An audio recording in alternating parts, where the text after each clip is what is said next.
Mayor Ralph, whenever you're ready. Thank you. Good afternoon, everyone, and thank you for joining us for the SKHHP Executive Board meeting for May 19th, 2023. With that, we've opened the meeting. Claire, could you please call the roll? Yes. Nancy Backus. Absent. Dana Ralph. Here. Colleen Branch Luter. Here. Christina Soltis. I'm here. Tracy Buxton. Here. Brian Davis. Here. Sean Kelly. He let me know he was going to be about 30 minutes late today. Eric Zimmerman. Hello, everyone. Brian McIrvin. Here. Cynthia Delastrinos Johnson. Here. And Sonari Marshall. Here. Thank you. All right. Thank you, Claire. And then I also am not sure that I'm seeing, but looks like we might have one of our advisory board members here? Or no, I think I've got everybody on screen. Maybe not. Let's see. Is she in the attendees? No, I don't see her. She's not here yet. All right. Okay. If she joins later, we can introduce her. Perfect. All right. With Dana, that, I'm just logging on, but my name says Dalton, so I'll change it. So Sean, you are, I think, dorsal the 5th today. oh, good. I like that. It sounds very regal, like important. All right. All in jest, dorsal, very, very grateful for all the work you do to get us coordinated on this platform. It feels like the rules change every time you log in. There's something new. So we are grateful for your willingness and patience to keep us moving in the same direction. With that, we are going to move on in our agenda to public comment, a time on the agenda for the public to provide comment to this board. Do we have anyone logged in or signed up for public comment? Okay. Not seeing any hands raised. So we will go ahead and move on. Our first action item this afternoon is the approval of our April 21st, 2023 minutes. Any changes or discussion around the minutes before we call for a motion? Okay, seeing none, a motion would be in order to approve those minutes. So moved. Second. All right, we've got a motion and a second. All those in favor, please say aye. Aye. Aye. Opposed? Motion carries unanimously. Thank you for the approval. We're going to jump right in. We've got some great items on our agenda today under briefings. So the first one, and we've got a couple of special guests, have them on the call today. The first one is going to be Tacoma's Permit Priority Review Program.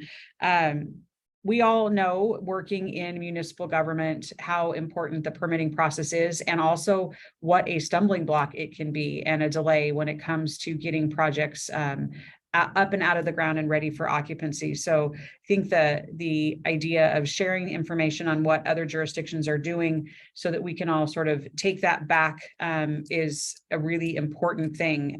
It's one of the things that I think we hear most often, especially from affordable housing providers who are building things on a really, really tight budget.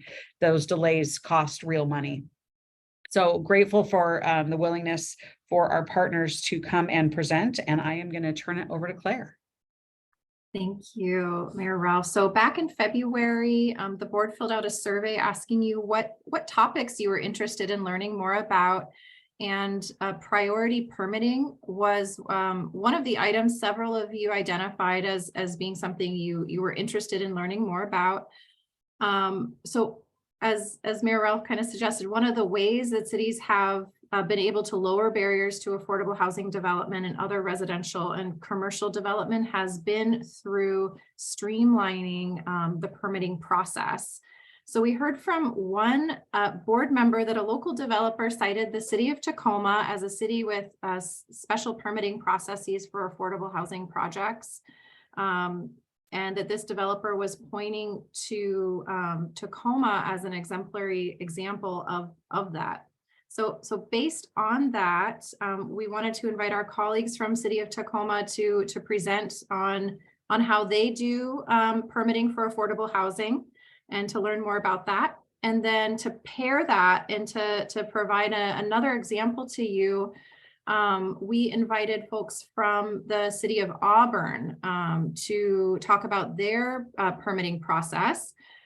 We heard at our joint planners and developers meeting for South King County in late April, this roundtable, we brought together developers to tell us what the barriers were to for them building affordable housing in South King County. And one of the comments that came out of that was also that City of Auburn had a really great permitting process, affordable housing or not. And so wanted to bring that additional South King County perspective to you. So we'll hear from Tacoma first and then City of Auburn. And so with that, I'd like to introduce you to Dustin Lawrence, City of Tacoma Planning and Development Services Program Coordinator for the first presentation. So Dustin. All right. Thanks, Claire. Can everyone hear me okay? Great. So I'm kind of intimidated because I have two of my former managers here, but at least Mayor Backus isn't here to make things more intimidating for me. But thank you all for having me. I put a nice little PowerPoint presentation together. And so let me just make sure this is all running smoothly after I just tested it. Let's see. We wanted screen 2.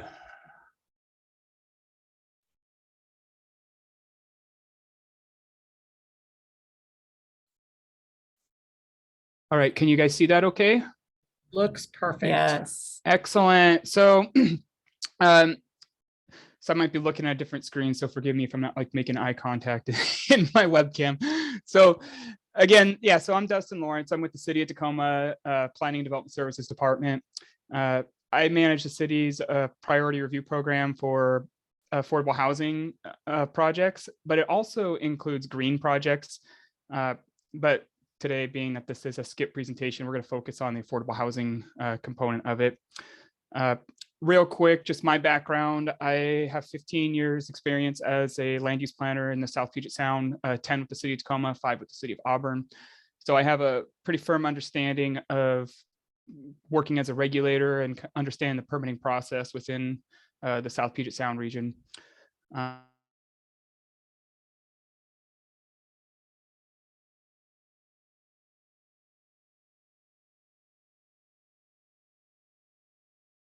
Dustin, I think we lost you. You lost me briefly, and I have like such great Wi-Fi. I'm so surprised. Can you hear me? Yep, we can hear you now. Is my screen still being shared? It is not. Okay, let's just do that one more time. Okay, so Oh, there we go. yeah, sorry about all that.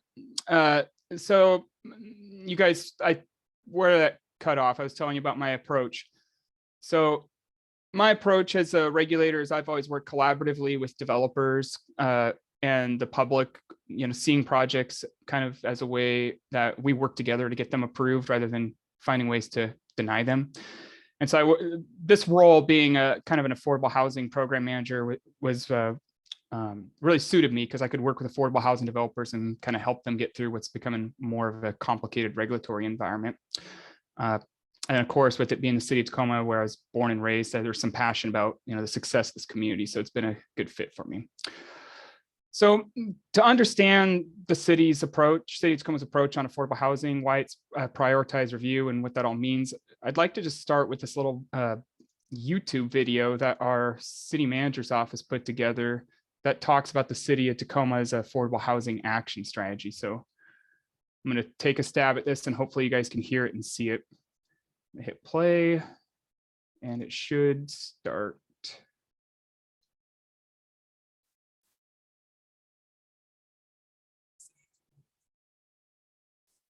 Can you guys hear it okay? Is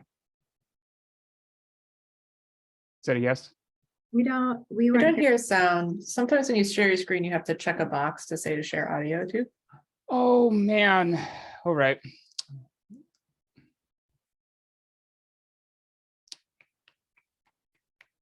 well, I had a fancy little video, but you know what? We're gonna work through this, and I'll just send you guys the link in the chat, and you could watch it later or something.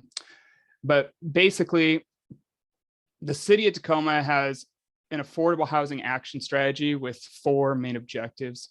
They include creating more homes for more people, keeping housing affordable and in good repair, help people stay in their homes and communities, and reduce barriers for people who often encounter them. And so you could argue that priority permitting, helping with streamlining the permitting process, helping the creation of more affordable housing units can aid in all of these objectives, but it certainly is in alignment with creating more homes for more people. Our action strategy is a goal to create 6,000 affordable housing units by the end of 2028, and then to preserve 2,300 units. So you're talking about 5 more years basically to create 6,000 affordable housing units within the city of Tacoma. So we need a variety of tools and incentives to make that happen, because the market itself isn't going to be able to provide that many subsidized or affordable housing units. And so as part of this affordable housing action strategy, there was multiple teams created throughout the city to kind of implement or carry out these objectives. And we have our multifamily tax exemption program, offsite infrastructure support, things like that. But again, what we're talking about today is where I come in, which is the streamlined permit review process. Again, there's some logic with, if you can streamline things, make things easier for affordable housing developers, you're going to get more affordable housing units in your city.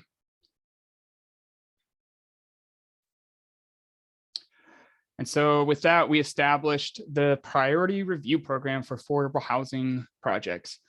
Now, we built off of some established processes that we've had in place for maybe the last 4 or 5 years that have proven to be successful.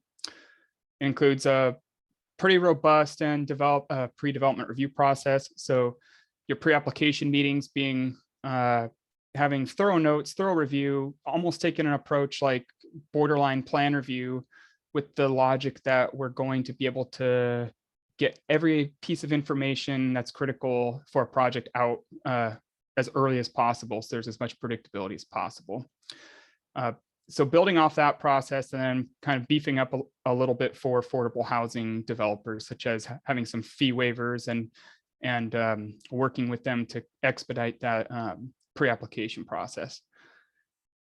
We use the Excel permitting software. So again, we're building off of that. That helps we're able to run a lot of reports. We're able to keep a lot of reviewers on track based off of level of service targets. So it's really easy for us to get reports weekly about where projects are in their review timing. So for example, for me, since I have all the affordable housing projects, any kind of affordable housing project, I get a list of it every Monday, and I get a chance to see where every reviewer is on their level of service. And so that gives me an opportunity to work with that manager and work with that reviewer if they're lagging, or if there's resources they need to make sure that they can kind of untangle the review and get it through the system quicker. And then previously, Tacoma, we've used project coordinators. Tacoma has the luxury of being a larger city and permitting office. And so we can separate out our kind of project management functions and project coordination functions on permitting away from the review staff. And so what I mean by that is a lot of cities, especially kind of the size of the cities that make up SKIP, you might have like your land use staff that are also managing kind of the overall project of like a subdivision, for example, or maybe your permit techs are managing the overall building permit review, making sure all the reviewers are meeting their deadlines, making sure that they're able to get complete application submittals in and whatnot. With a project coordinator, you kind of separate out all of those reviewers so they can just focus on the review.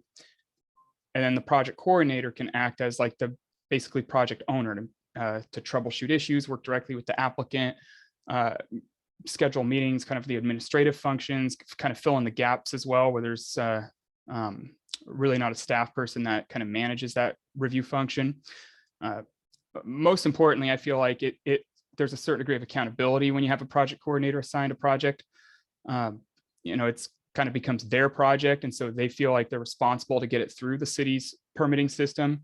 And they're the ones who are held accountable to, make sure that the applicant, is notified of issues early, and that you can work with the applicant and bring them together with review staff to, to troubleshoot any kind of issues that go on during the permitting process. Now, those are all things that, we've kind of had pieces of them historically in Tacoma, but we've really focused them to be associated with affordable housing. So affordable housing project comes in, it's getting a project coordinator. Affordable housing project comes in, it's going to get a fee waiver on the pre-development review, and it's going to get preferential treatment to make sure the comments are as detailed as possible in that pre-development review. Within the Excel permitting system, affordable housing projects are going to get special level of service timelines and special tracking with management to ensure that they meet their reduced level of service timelines.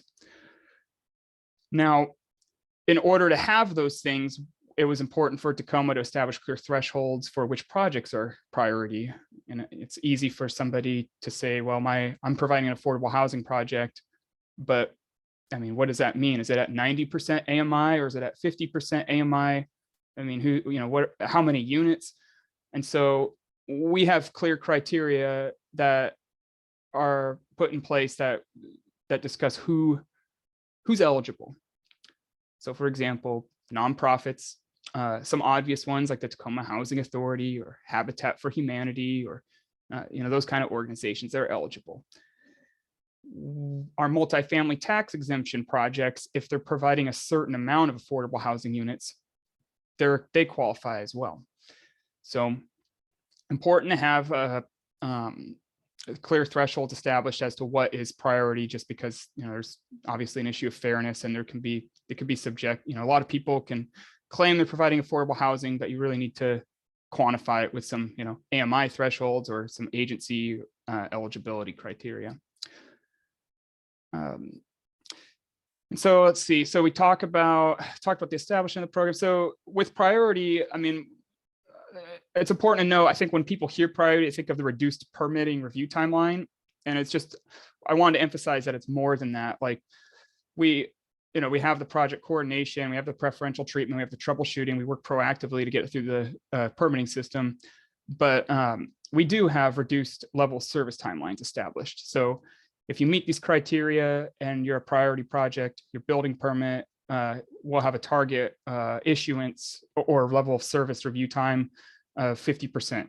So what that means right now is we have about a 12-week turnaround on our really big commercial building permits. So our target is 6 weeks for anything that falls under the priority review.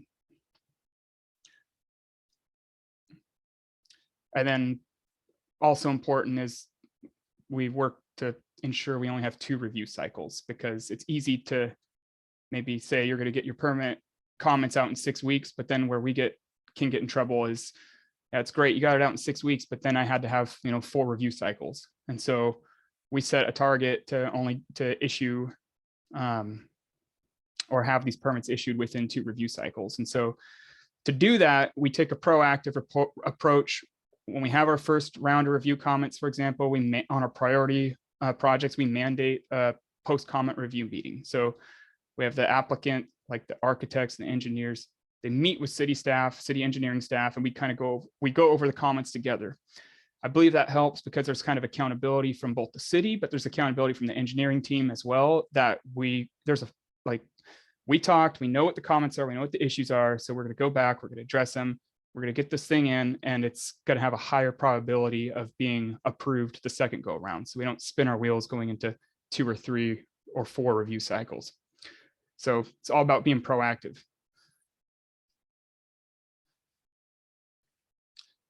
So how does this priority review program solve this problem? So the lack of affordable housing is the primary problem facing the city of Tacoma. It is, of course, a major problem in the South Puget Sound and all of the Puget Sound, probably in the whole western part of the state. So the solution is to create more affordable housing units through a variety of incentives and programs. And so with what we've been talking about today, these PDS permitting related incentives includes a shortened review timeline, more predictability for timing on projects. I mean, timing is everything. There's so many funding sources on these projects. The developers, affordable, nonprofit, they need some assurances because there's certain milestones that they have to meet, especially when they're competing for grant money and whatnot for these projects. And so it's critical that they have some predictability on the timing. Fee waiver for pre-application services for affordable housing projects that are eligible. Now, it's a drop in the bucket, admittedly, when you're talking about a $2,000, pre-application fee waived when the building permit's going to be $150,000. But it still helps, especially with these smaller nonprofits, look at feasibility on a lot of small sites, especially when they're competing for them.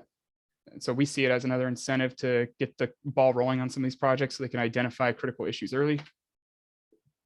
And then my favorite is the dedicated permit coordinator, project coordinator that works as an advocate for the project. That's my role. So again, affordable housing project comes in, the permitting package belongs to me. I'm the one who's going to work to get it through the system, work directly with my utility providers, my public works department, my management team, and help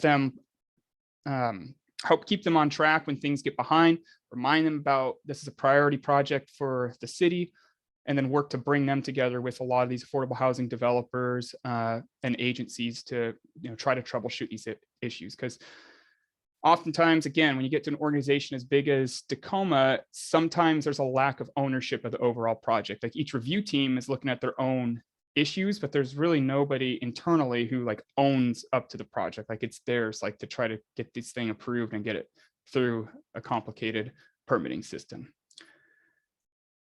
Now, sorry, I've been talking super fast without a break. We can have if anyone has anything to ask, feel free to just chime in.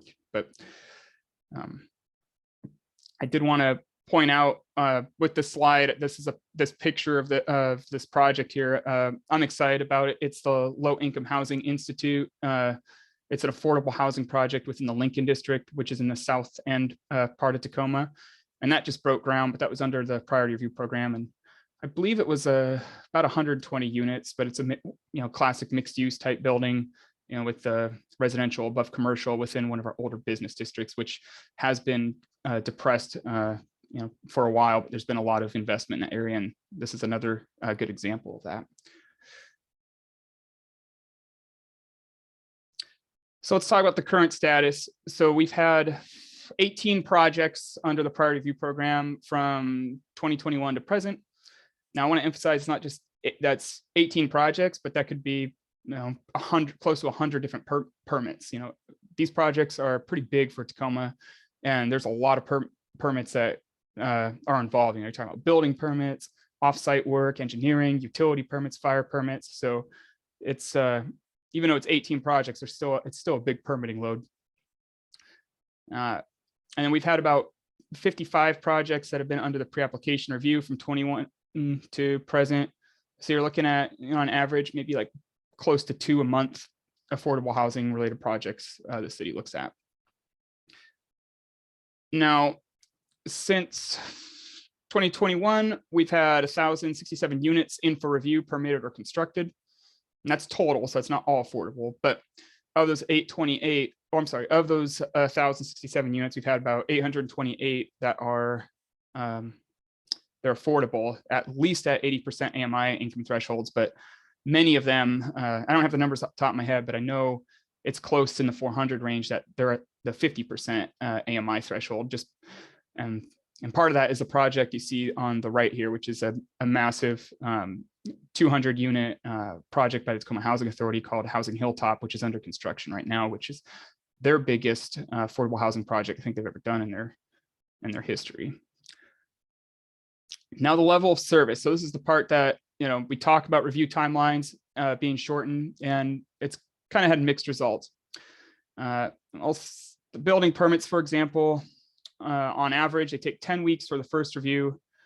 On the priority review, we've been getting them out in about 8.7 weeks. So there's some savings on the building permit. On our site development permit, which is our civil related stuff, so the on-site work like the grading, the utility connections into the right of way, those sort of things, they're taking slightly longer than what the average is.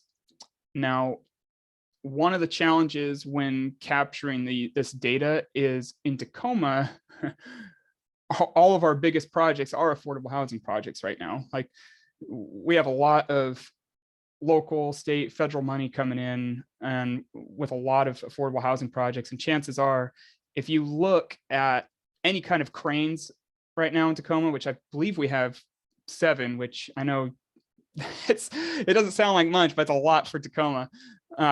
They're probably associated with a priority review project. And so while the level of service on these permits hasn't been great, hasn't shown great savings, it's difficult to compare because they are the most complicated projects we're working on as well. And so what's to say, I mean, if it wasn't under the priority review, it's possible they'd be substantially higher. And then, you know, like for the building permit, for example, a kind of a pinch point for us is structural analysis. I mean, these are all complicated structural engineering related issues that we run into just because of, you know, these are taller, larger buildings. And we only have, you know, it's hard to find really good quality structural engineers. And so that's a pinch point for us right now. And on the site development permits, we have a lot of challenges because a lot of our projects are in mixed use centers or in our downtown. So our downtown, if you're not familiar with Tacoma, it has a lot of sloping topography and old infrastructure. And so things get really complicated really quick when you're talking about meeting the American with Disabilities Act, when you're, you know, a project is how it lines up with the sidewalks and the curb ramps and whatnot. Our power infrastructure is complicated because it's older, yet we have buildings that can be built up close to the sidewalk, but then you get into situations of having to relocate multiple power poles. And so all sorts of issues like that on these bigger projects is, you know, contribute to its lengthier review time. Now, areas of success, from what we understand from talking to the development community and internally, it's been our pre-application services. So our comments have been very detailed and there's been early access to staff. So it allows, it reduces chances for, oh, by the way, is coming up late in the review process. So there's a lot more predictability and there's a lot of the unknowns are answered early on in the review process. The fee waiver for affordable housing developers like Habitat for Humanity or Tacoma Housing Authority, it gives them the ability to perform far more like feasibility type analysis really quick at a really low cost, since they don't have to pay for the city's pre-development fee. The project coordinator, again, as I noted, you've got a little bit of ownership accountability from the city. You have somebody who, you know, the city of Tacoma is showing like, hey, we care about affordable housing projects. So we're going to give you your own staff person for all of your permits, and they're going to work to get it through the system for you. They're going to act as a point of contact so you don't get lost in the black hole. You know, when you call somebody or you need to email somebody, like it's, you know, you need something like, oh, Dustin, there's I need a barricade permit or something. What do I do? You know, they can email me or call me and I'll get them in touch right away with the appropriate department. And so it's nice to be able to have a single point of contact and kind of build that relationship. And there are time savings. I mean, yes, the name of the program's priority review, but it's more, I mean, it's for the other issues or the other reasons I mentioned, it's priority, but there are some modest time savings. Now I'm optimistic that in the future, those will be even more than what I showed. So like areas of improvement for the program we see, while priority is helpful, if the city overall is behind on priority review times, there's still potential for lengthy review. It's important to note that our priority review is not set up to where you just get a hard deadline, like no matter what, we're getting this out in 4 weeks. It's based more off of what's our overall level of service right now for our department. So say right now we're getting out, our level of service is 12 weeks, then your level of service is going to be 6 weeks. But if we get in a position where our level of service is like, I don't know, 28 weeks, well, then your targets could be 14 weeks. So it kind of depends on how busy the overall permit load is within the city. Another area of improvement I'd like to see in Tacoma that we've been working on is having dedicated review staff for priority projects. Like for the most part, a couple of departments, they have dedicated review staff, but I'd like to see it consistently. Like what I've seen in the past, like if like Metro Parks or Tacoma School District, a lot of time they get a special reviewer that internally for all their land use stuff, for all of their civil stuff. So there's a consistent point of contact. For priority review right now, it's kind of farmed out to whatever reviewer has capacity. And then, with that, you have some challenges with consistency and expectations on review times, and even kind of the relationship building with the other agencies. So I think trying to make sure the review staff is consistent every time on priority review, I think there's opportunities to improve there. And then finally, I think it's just more education of the organization and having, our resources in alignment. Like for anyone who doesn't know, Tacoma, we have our own public utility provider with Tacoma Public Utilities. They're a quasi-public private utility provider. And in general government, it's easy for us to be fully well aware of the crisis with affordable housing. That this is a huge concern for the city. Sometimes that sentiment might not be shared with other agencies because they have different goals and objectives. And so I think working better to educate them and understand this is a major goal of the city of Tacoma, and this is how it's going to benefit the city and your customers as well. I think there's potential there to help improve the program. And then alignment of resources, and this is just a classic permitting thing, whether you're priority or not. You have some work groups that are resourced very well and they're able to get their review done very quickly, but then you have others that are underserved. And so then all of those time savings aren't realized because you're pretty much as good as your slowest reviewer. And so critical that, throughout any kind of permitting, but especially for the priority permitting, that each department's resources are in alignment. So we're not having one group that's totally getting their stuff done way before everybody else, and you have some pinch points where there's other people that are taking far too long and causing delays in the project.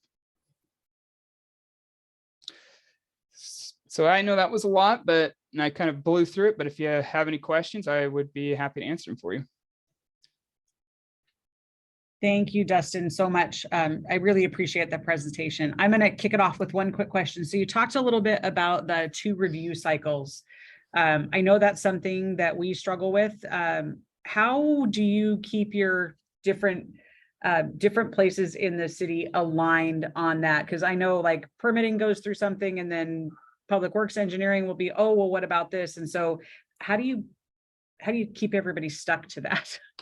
Yeah, I think it has to do with, part of it is, I think it's, you want to make sure everyone works collaboratively, but I do feel like there's relationship building that has to happen. And I'm fortunate because I had 10 years at the city of Tacoma already before I came back.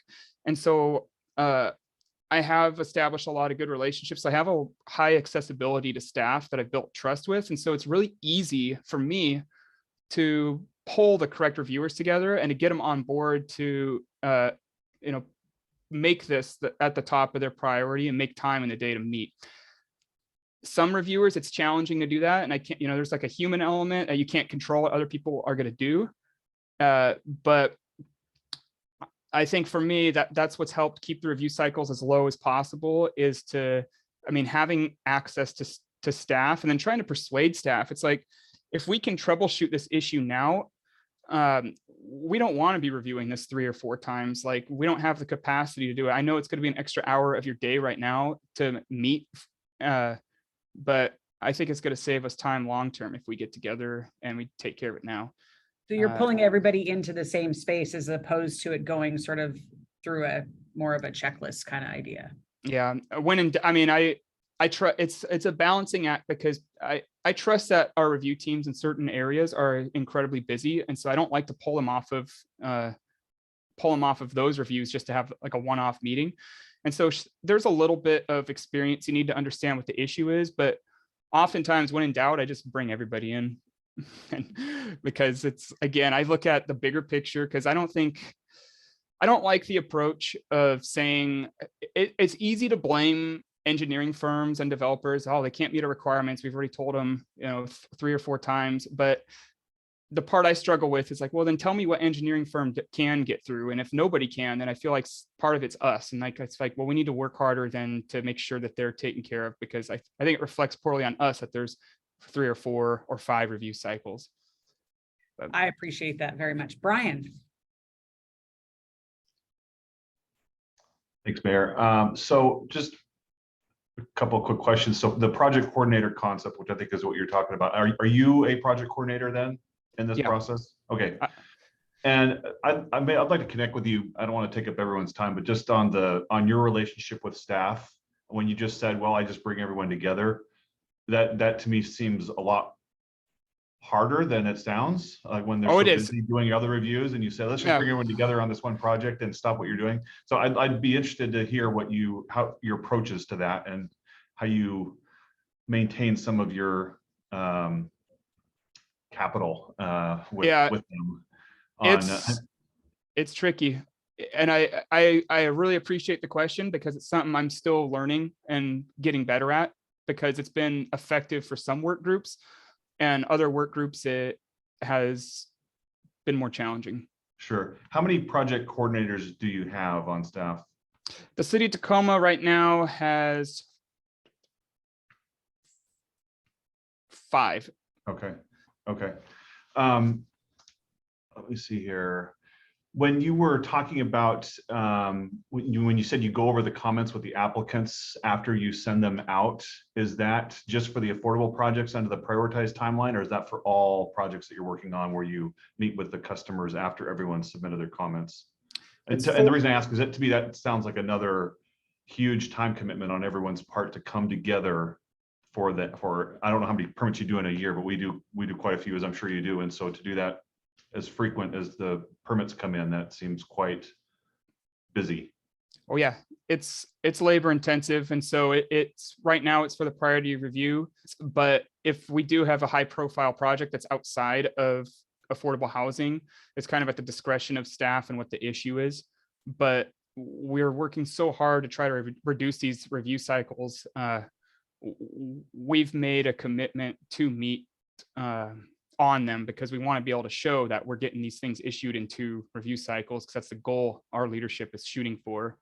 And it is tricky, because I do sympathize with my review team, because there are some developers where maybe even when we do show, we go over all the stuff, they still, I don't know if they don't listen or they just feel like they can keep pushing the issue, and we get kind of, we've done everything we can and we still get into another, a 3rd or 4th review cycle.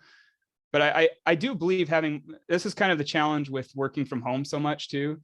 I do believe there's a higher degree of accountability for both the applicant and the city when they meet and they talk about the comments, at least like, hey, that's what we went over. That's what we talked about.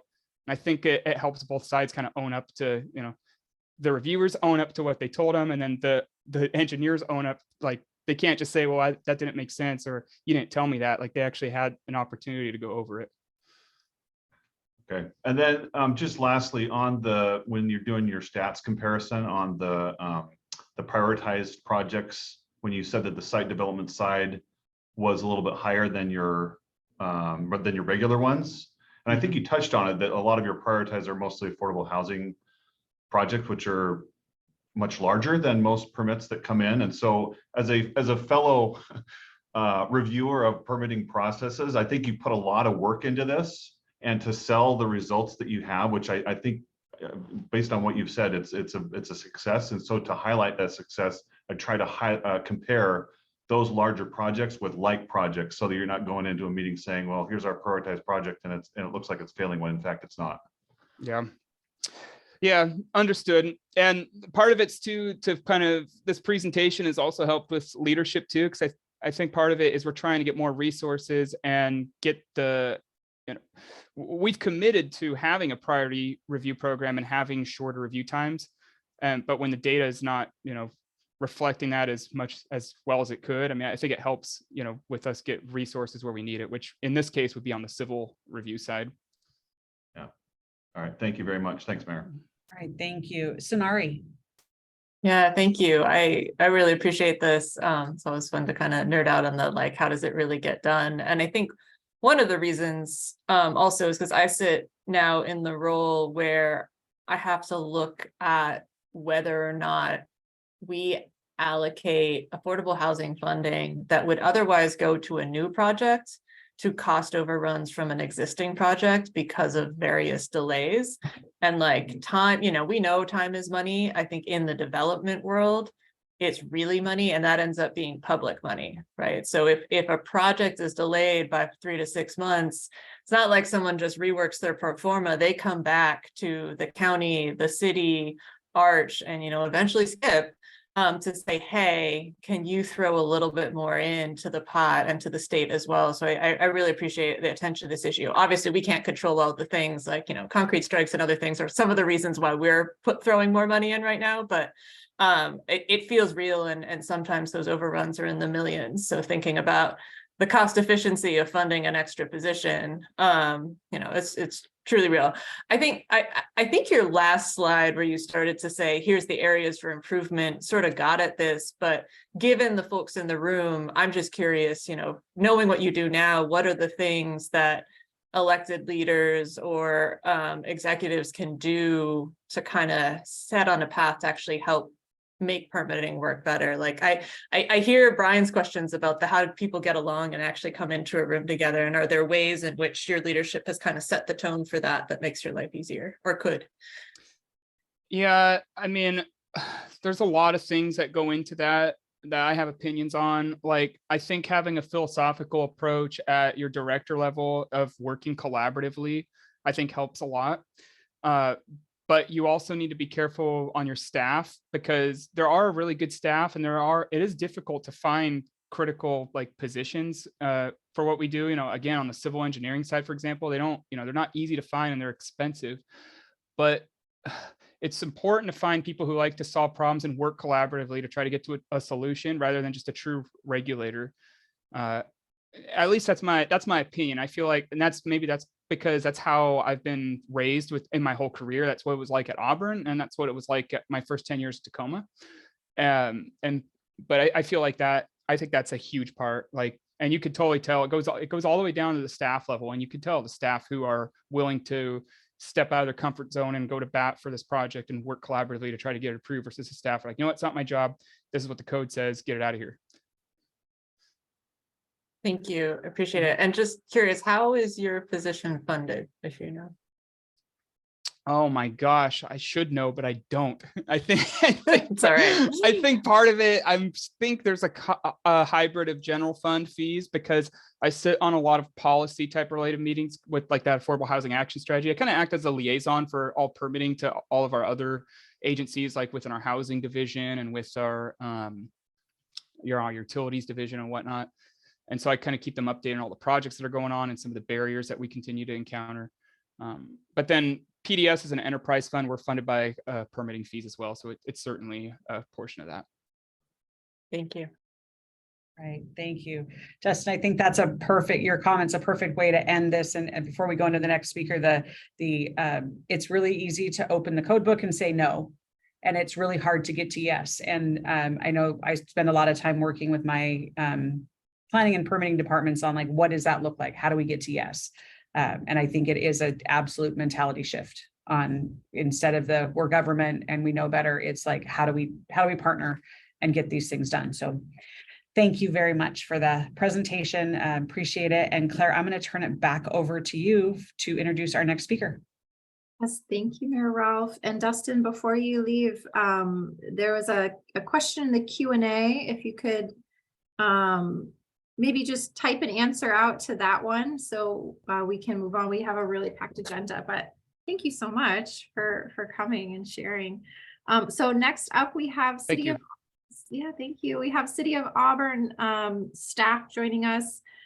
Jason Crum, who is the Assistant Director in the Department of Community Development, and then Jeff Dixon is the City of Auburn's Planning Services Manager. And they're going to share how City of Auburn handles the permitting process. So I'll hand it over to you guys. All right, thank you, Claire. Thank you to the SKHHP Executive Board for having us today. While Jeff is pulling that up, I'll just mention that we're we appreciate the feedback that we heard from developers recently, but we don't assume or think that we have all the answers.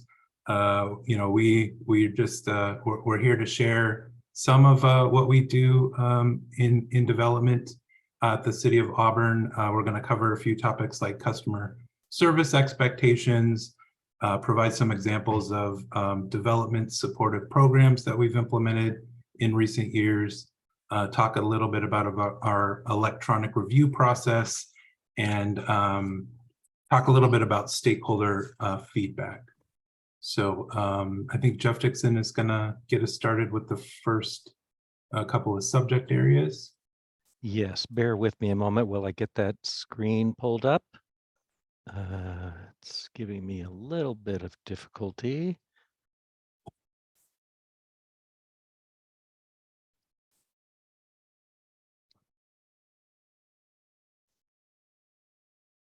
Looks like it's not in On the presentation mode. presentation mode.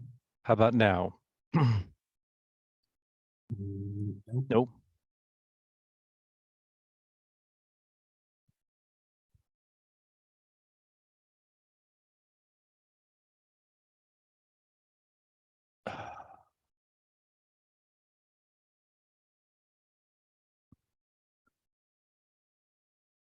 Sorry about this.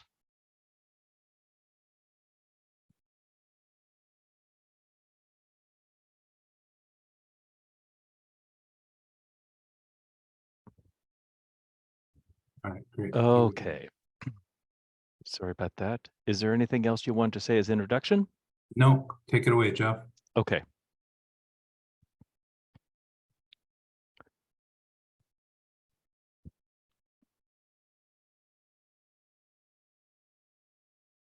So unlike the presentation that you just heard that's focused on affordable housing, Auburn's efforts have been directed to all of our customers, regardless of the type of project.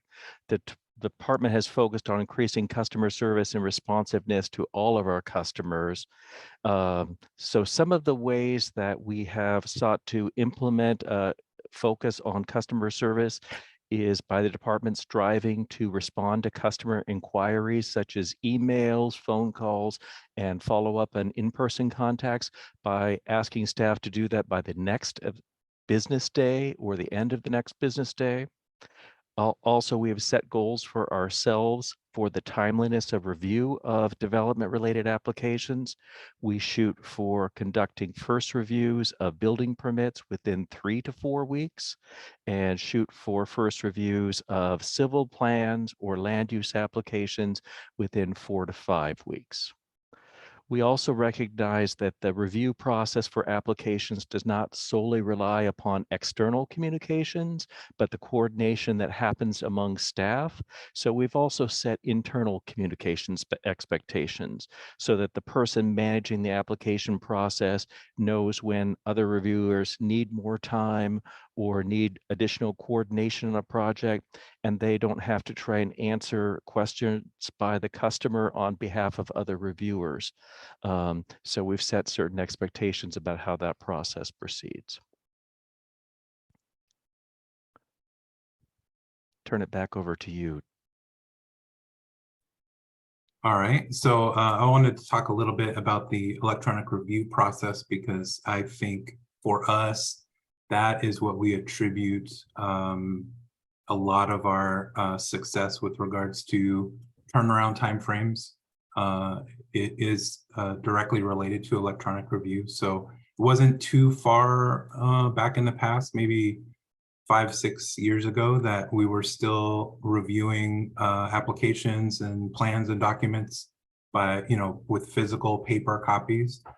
So moving to the electronic process has just made it way more streamlined, way more efficient for us internally, allows us, I think, better communication with the design professional, with the applicant, because we can, everyone has the same handwriting, it's all the same font. We're able to provide links to websites with resources, images, photos, satellite images, We can provide excerpts to code directly in the documents. And I think it just allows for more clarity and virtual dialogue between the city and the applicant. The electronic review process for us is more efficient than paper because it allows reviewers to review all the documents at the same time, or they can. So rather than, if we only had a couple of physical copies in the office making its way around, there were times when if you had 8 different review disciplines, someone would need to wait till someone was done with the document before they could start their review. So electronic review allows our staff to kind of even have conversations in the documents at times. So and then with the tools that we use Bluebeam Review, we're able to very quickly make measurements of setbacks and pathway distances, areas, building perimeters, footprints, etc.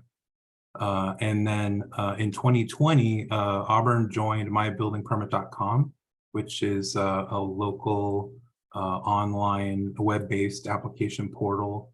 There's 17 other jurisdictions that are members, including Federal Way, King County, Burien, and this made it much easier for our customers and for us to receive and send application documents. So no longer did applicants need to print, hundreds of pages of copies and drive to the permit center and kind of get in a queue and wait kind of on our time to submit an application.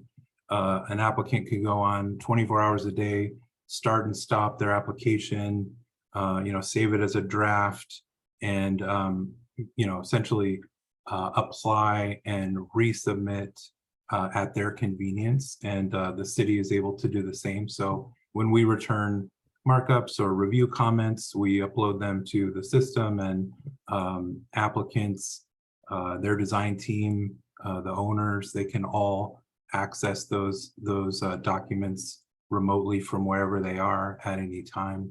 And it's the same for approved documents and permits. We're able to upload those and provide those quick access. Payments also can be made online, so I think that saves some of our customers time. And then the next subject is stakeholder feedback. And I was taking notes while Dustin was talking. We like to learn from others. We're not ashamed. We're proud of that. We allow, we like the compliments, but we like constructive feedback too. So we have post-project feedback meetings with consultants and contractors to talk about, what went right, what went, not so right, what could have been better.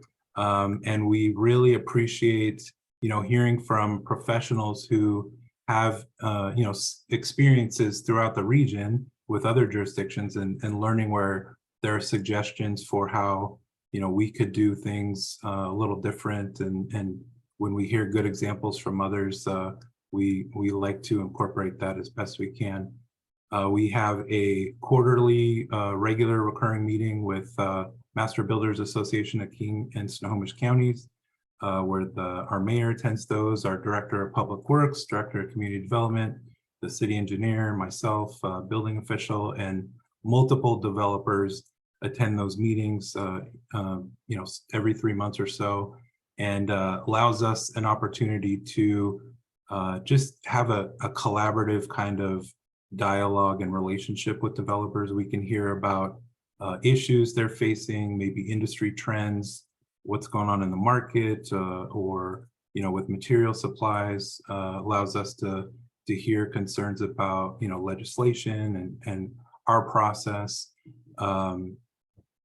And so we really do appreciate and hear those feedback and incorporate that into positive changes for our process.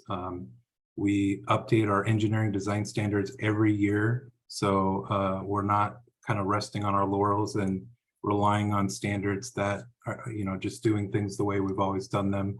We take that feedback and make changes every year. I don't think there's been a year that I've been with the City of Auburn where we haven't been working on at least 3 process improvement projects, somewhere to try to improve our process. So.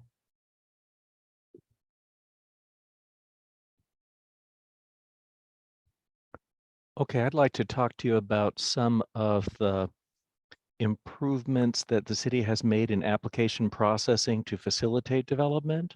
Some of the particular examples have included the city has changed its laws to implement the State Environmental Policy Act, or SEPA, to raise threshold levels of development at which the application is triggered. More specifically, the state provides an optional range at which the magnitude of development triggers an application, such things as moving it from 4 dwelling units to 20 dwelling units, or from 100 cubic yards of grading to 500 cubic yards of grading. And as a result of some recent changes that the legislature affecting SEPA, yet again, we'll probably be looking at another opportunity to do that. The city also provides flexibility in sequencing the submittal of applications to the city. And by that, I mean, we have many processes that where an applicant can submit things simultaneously with the city rather than pursuing things sequentially. So for example, we allow applicants to file a final plat application with the city, even while they're completing up the plat construction for roads and utilities, and before the city has inspected all those things or accepted all those things. The city also allows home builders to submit stock plans for repeated house designs so that each does not require a separate individual permit application and review, allows them to show some limited variations in the architectural plans for those homes, and then be able to repeat those in a project. The city also allows or has changed its standards on the number of lots allowed for short plats. We've raised the level from 4 lots allowed through the administrative approval of a short plat to 9 lots, the maximum allowed under state law. And the city also changed its codes many years ago to allow final plats as an administrative decision by staff rather than a process that has to be decided by the city council. Another example is we allow home builders to apply for building permits for individual lots prior to recording of the final plat, so we can get that underway and be able to review those simultaneously, avoiding just a sequential process. The city has also, in implementing the state and city stormwater management regulations, the city proactively has identified areas of the city where stormwater management by groundwater infiltration is more feasible based upon soil characteristics, and we convey this information to applicants at pre-application meetings so they have a better understanding where there's a greater likelihood of them being able to pursue those types of stormwater management. The city has also changed its laws to allow deferral of payment of impact fees and system development charges.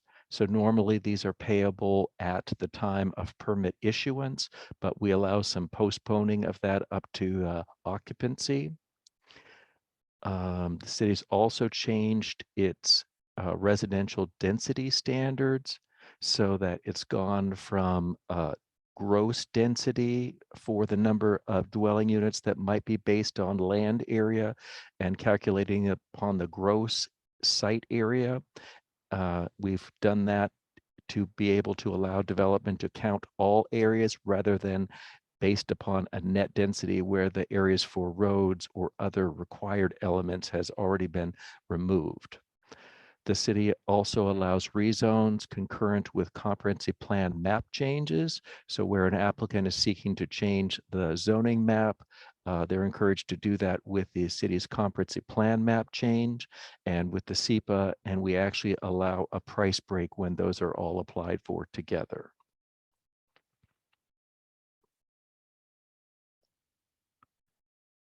So I don't know if you wanted to do concluding remarks, Jason or myself, but I know we can open it up to questions.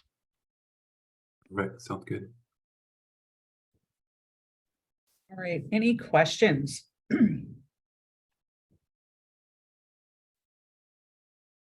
Sonari.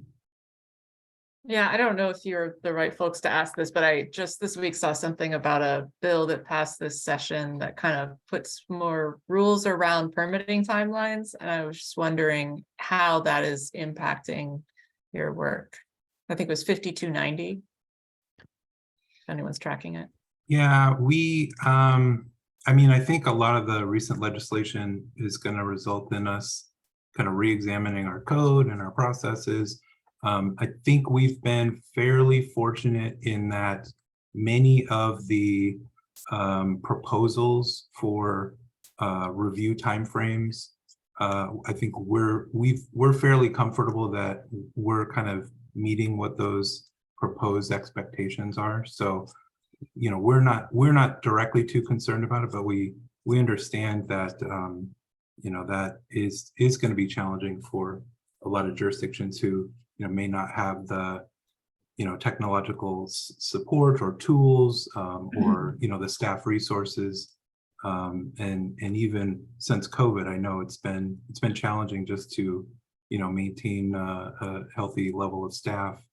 But so far, luckily, we're not too concerned about it. Thanks. Also to say, I love that you all went to the detail of saying having everything in the same handwriting on the plans is helpful. And you know, it's funny to think about those little things until you're trying to read what somebody's telling you to do. Yeah, for sure. Tracy. Thank you. Great presentation. And there's some things here.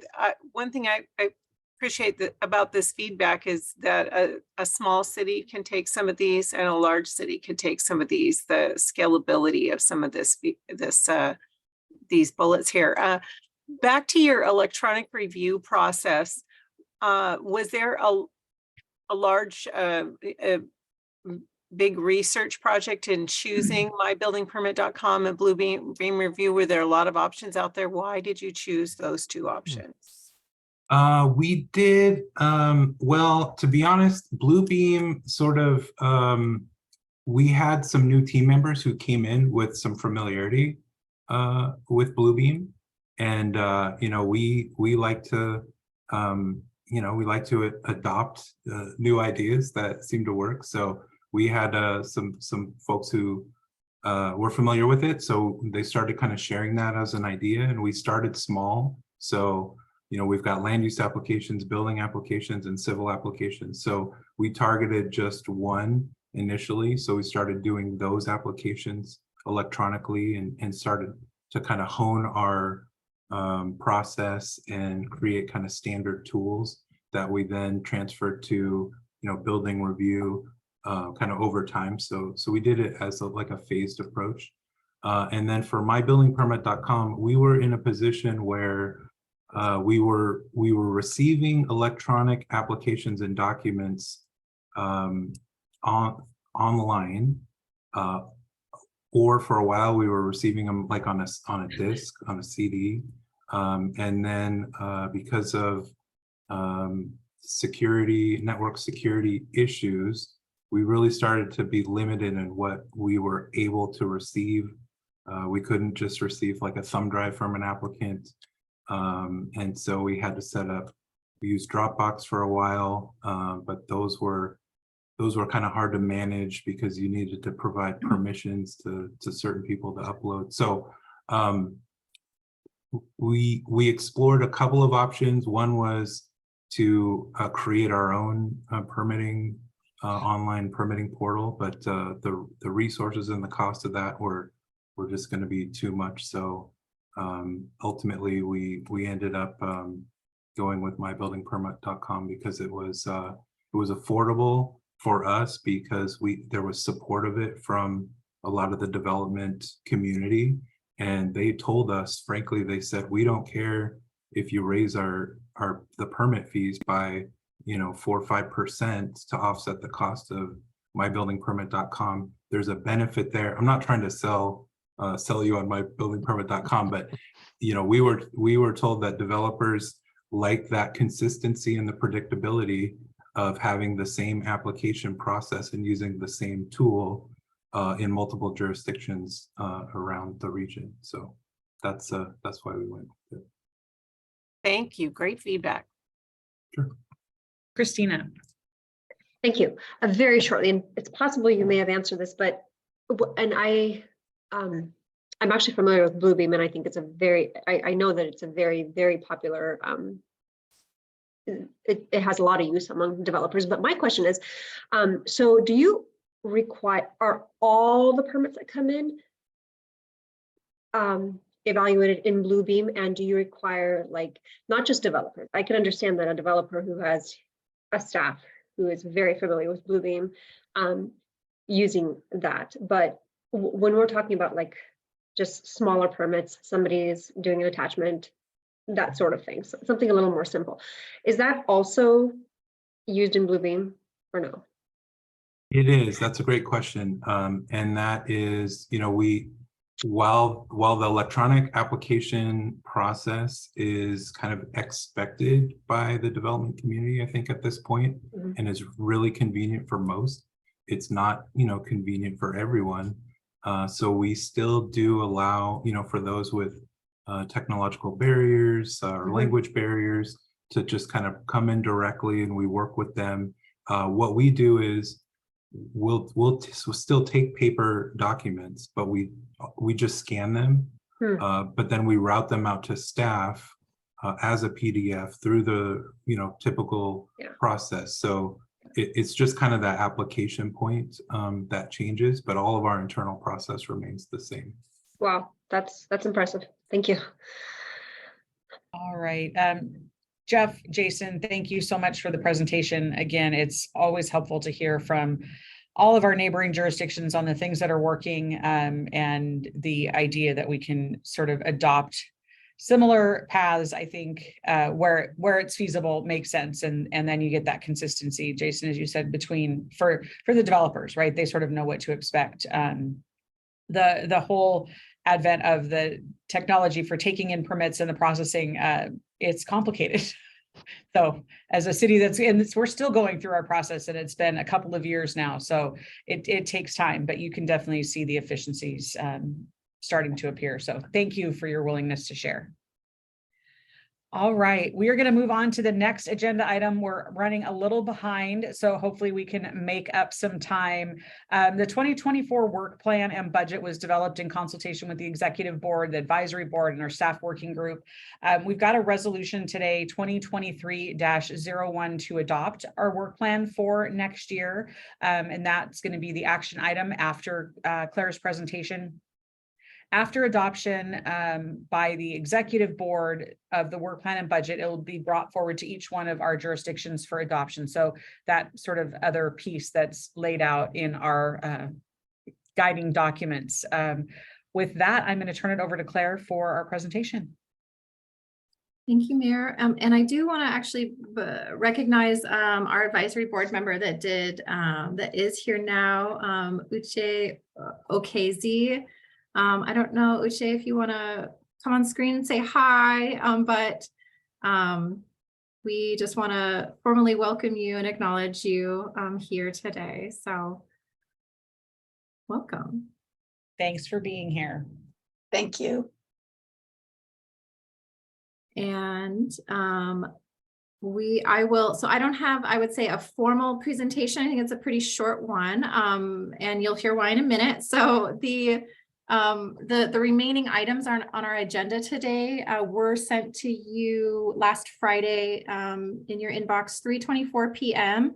They're also attached to the calendar invite if you want to follow along on any of them. So thank you for working with your councils on soliciting any feedback on this work plan and budget. I did not receive any requests for changes, and I'm going to take that as great news. So today I'm hoping that we can adopt the resolution that Mayor Ralph just mentioned, adopting the 2024 work plan and budget. And then it will be brought forward to all of your councils. Some of them will be on the consent agenda. Some of you have requested in-person presentations. So those you'll be seeing it one way or another on your council calendars between June 6th and July 11th. So I've been working very closely with our staff work group members on scheduling those and organizing it. And so thank you so much to the staff work group. Really appreciate all of your support and help on that. So as a reminder, this year, the work plan contains 4 goals: fund the expansion and preservation of affordable housing, develop policies to expand and preserve affordable housing, serve as advocate for South King County, and manage the operations and administration. And within each goal are corresponding action items with priority level designations and indicators for how we're going to measure success and progress on those items.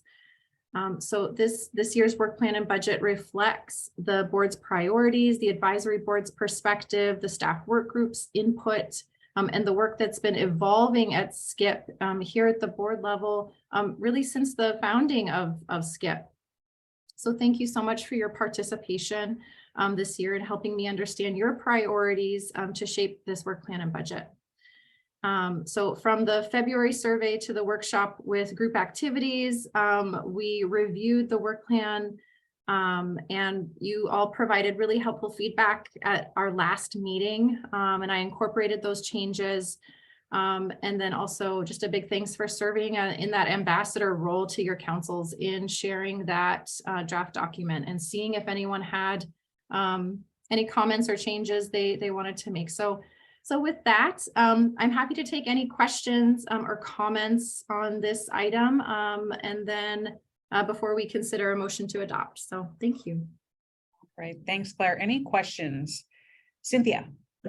Yeah, so given the big changes that were made just by the state legislature, one of the comments that I got from my my city staff was, and it is in the work plan, but it is kind of a lower priority, but I just wanted to point it out. You know, they said we don't have, the work plan is fine as is, but they really wanted to just point it out. It was under develop policies to expand and preserve affordable housing. And it was action number 11, convene land use planners to increase coordination and collaboration on housing policy and planning.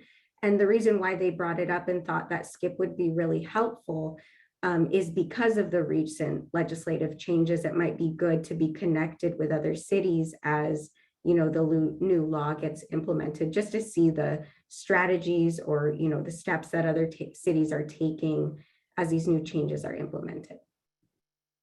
Thank you. Yes, and I'll just briefly say that we convene the South King County planners through our, it's called SKHHP. And so those planners meet monthly, and we bring forward agenda topics as needed and as the group is interested. So know that those conversations are happening more, I would say, with those planners in those meetings. And so just want to recognize that that's absolutely something we can talk about, and you know, what I think we've been trying to bring forward topics that the group as a whole are really interested in. And so a lot of the things you talked about are items that, you know, folks are kind of talking about, like how is House Bill 1110, how is everyone going to be addressing that within their cities? And so those are conversations that take place, but then also coordinating with our comp plan amendments coming up. And so just seeing where everyone is at on that and providing a supportive group for everyone. So. No, Cynthia, thank you for that, and Claire for that report and sort of how that work is happening. I can tell you, in Kent, we're very, very concerned about the I would like to say unintended consequences, but we were really loud about them, so they can no longer be considered unintended. And it's mostly around preservation of affordable housing. I think that's going to be key for a lot of us in South County. We will see that affordable housing go away to be replaced by much more expensive units on a lot of these lots. So it definitely will need to be a topic of conversation for all of us going forward. Any other questions on work plan and budget? All right, I am not seeing any. So with that, a motion would be in order to approve resolution 2023-01, adopting the 2024 SKIP work plan and budget. So second.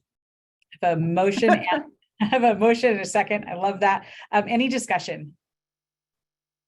All right, seeing none, all those in favor, please say aye. Aye. Opposed?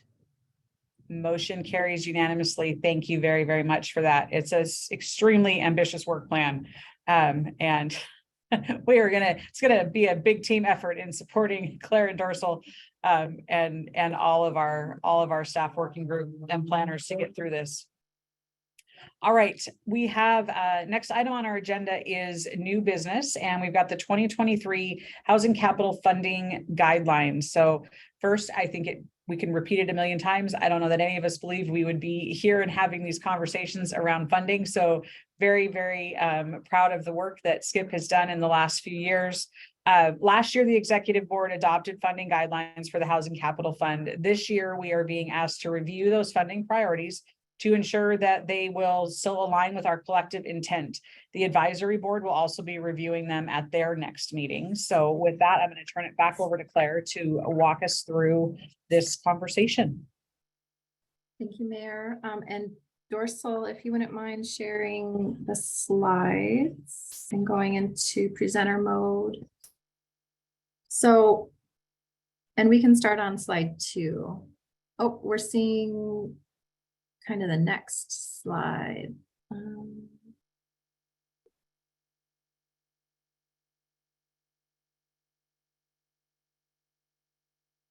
Try one more time. And I can start as he's pulling those up.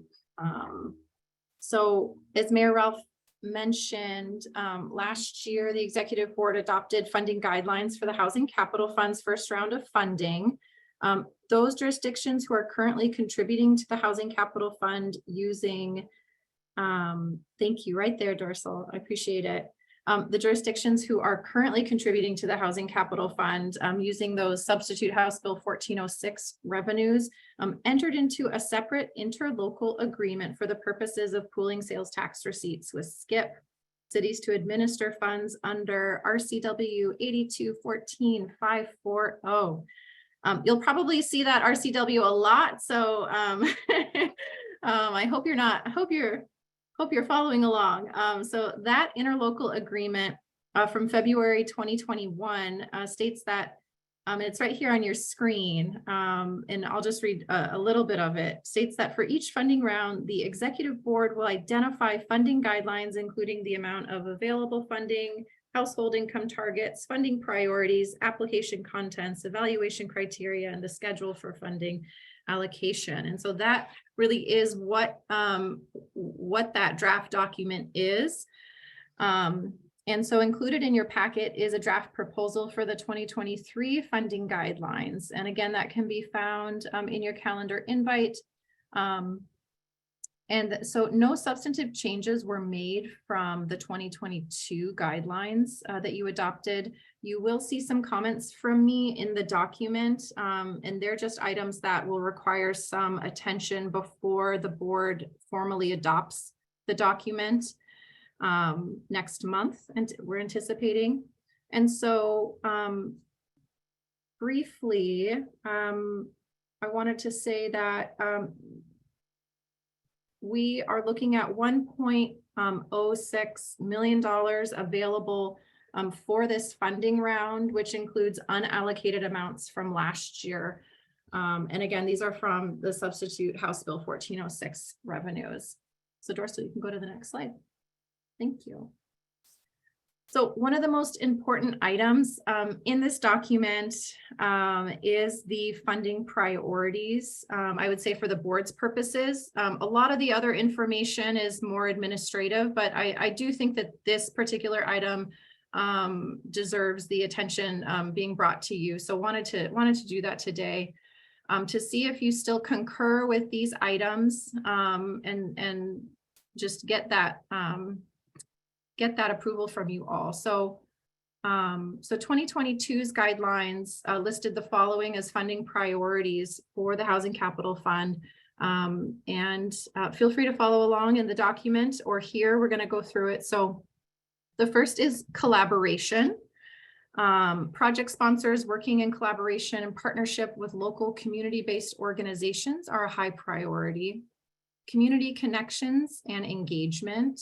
So project sponsors that demonstrate connections and direct experience with populations they are proposing to serve and proven success in community engagement and involvement in decision-making are also a high priority. Disproportionate impact. These are projects that ensure housing proactively meets the needs of and is available to populations most disproportionately impacted by housing costs while complying with relevant federal, state, and local fair housing laws. Extremely low income and supportive housing.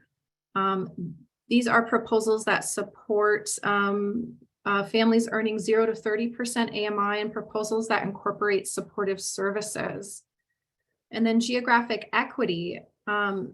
So the SKIP Housing Capital Fund has a long-term objective to produce housing across SKIP member jurisdictions through the creation of a broad distribution and the location of all types of affordable housing over time to maximize choice for individuals and families seeking affordable homes within SKIP's geographic purview. And home ownership, projects that are able to provide home ownership opportunities for individuals and families earning up to 60% AMI. Leverage of private and public investments. So we encourage project sponsors to pursue private and public investment that provides maximum leverage of local resources. Projects that already have funding secured and or leverage private and public investment are a high priority. Preservation, projects that preserve housing at risk of conversion to market rate housing are a high priority. This includes housing units with expiring affordability requirements or preservation of residential rental properties that are affordable to households earning 60% AMI, but do not have affordability requirements. And then racial equity. SKIP encourages proposals that advance racial equity through strategies that intentionally dismantle the racially disparate impacts of our current housing system and that interrupt cyclical generational poverty.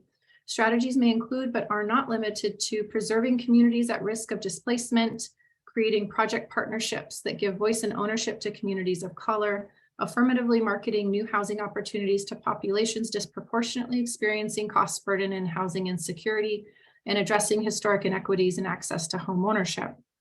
And then finally, transit-oriented development. So projects located within a half mile of an existing or planned high-capacity transit station, defined as fixed rail, light rail, or sounder train, bus rapid transit, or other high-frequency bus stops are a high priority. And transit-oriented development is designed to support dense, walkable communities that increase access to employment, services, and other opportunities. And Dorsal, next slide. So my question to you is, do the funding priorities still align with the board's 2023 priorities, or are there any changes the board wishes to see? All right, thank you, Claire. Any thoughts? Thumbs up, thumbs down, places that we want to see changes or additions? I see a thumbs up. Thank you.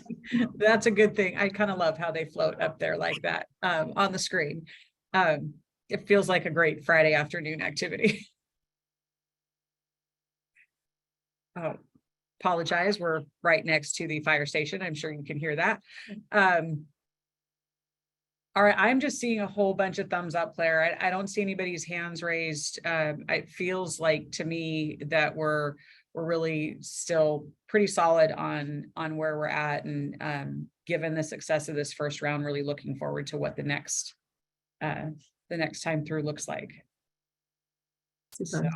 Thank you. And we have sent this also to the advisory board and have been corresponding with members over email right now, just so you're aware. We did have to cancel our advisory board meeting last time. So this was, we will be bringing this whole document back to them for concurrence. And then I think the goal is for us to adopt this either next meeting or July's meeting. So just so folks are aware. And then I had one more clarifying question. Dorsal, if you go to the next slide. So this is regarding a statement of support. There we go. Thank you. Post-adoption.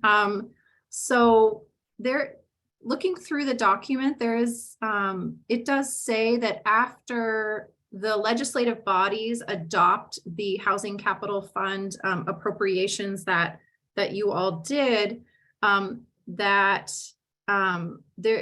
legislative bodies would also provide a statement of support for the funding recommendations submitted by SKIP. And so I wanted to ask the question if the statement of support post-adoption is something you want to keep in the 2023 guidelines, considering that we didn't do that this year. The legislative bodies took action and made the approvals, but we didn't do that letter. So I just wanted to know, is this something that should stay, or what the board's thoughts were on this item? Tracy. It seems like the minutes would be fine if you needed some kind of documentation. Once you recognize that a legislative body has made its decision, that you could snag their minutes off their websites, or what it does is it saves all of our city clerks just a little bit of time, and you too, possibly, Claire. That would be my opinion. That we could eliminate that, and that you could get, if you needed verification through the minutes. Thank you. And I don't know that, I guess from my perspective, because we have the legislative approval in that formal process, I personally don't know that I need a statement of support, the way that it describes, but wanted to just check in with the board before taking any action on that particular item. Claire, I think a lot of this was around conversations that we had, just ensuring that as a group, we weren't doing something to a jurisdiction that they didn't want to have done to them. That's not a very eloquent way of putting that, but that's, I think, that was really the sense of like making sure. And the thing with the letter, though, is it's after the fact. So it doesn't feel like it's, to me at least, that it meets the intended goal of like making sure the jurisdiction's on board. So, Brian. Yeah, I think you captured it. It was to make sure that whatever city the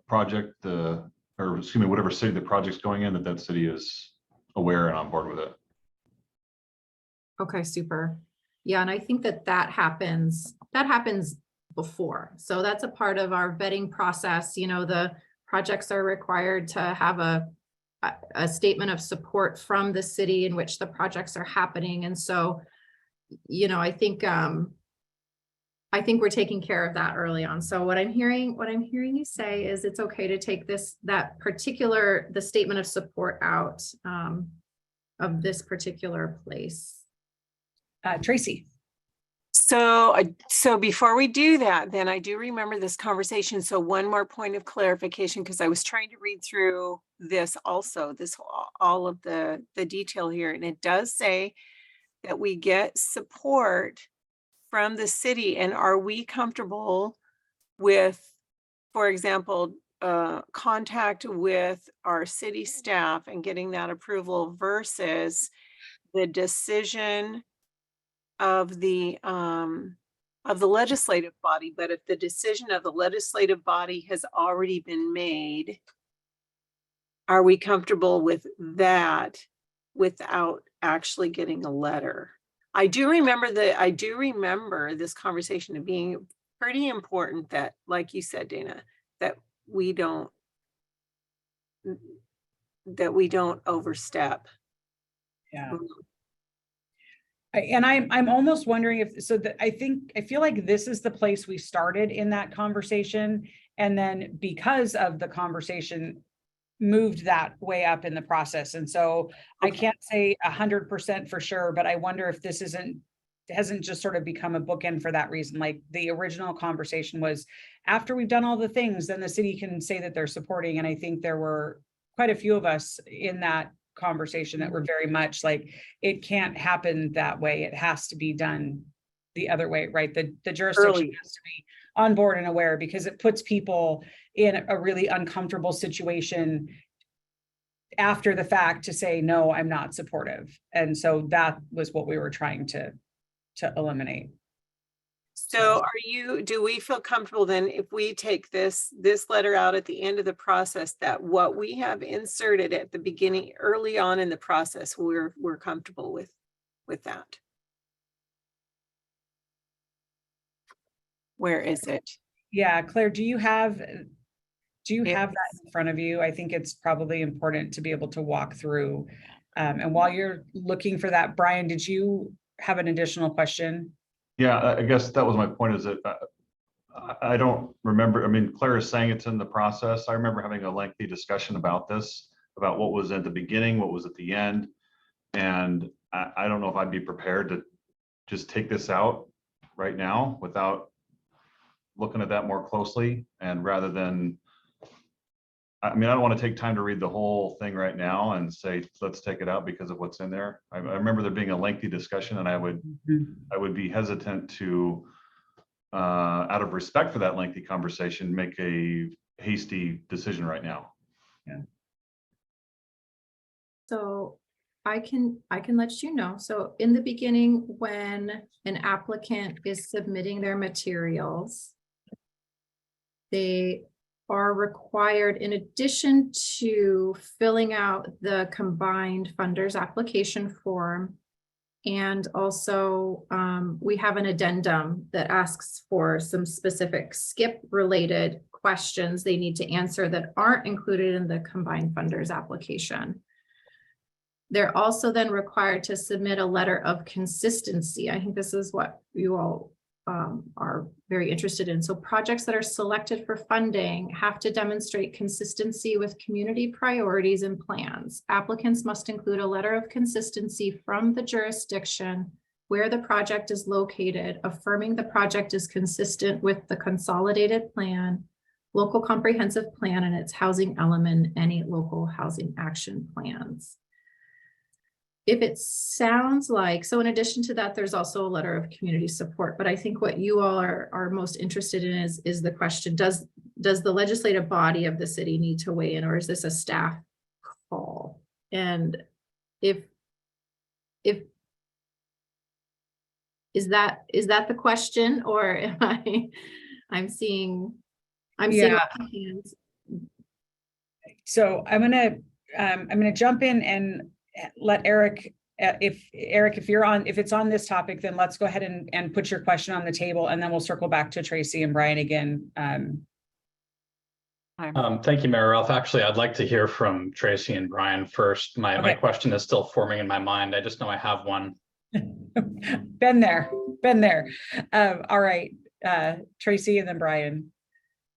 So I'm thinking right now, I'm looking at so my hand just never got put back down, but I remember this conversation, and I think we need to think about it again. Could you tell me which, I've got this pulled up on my screen here, Claire, is it page 6? Where's the title of that?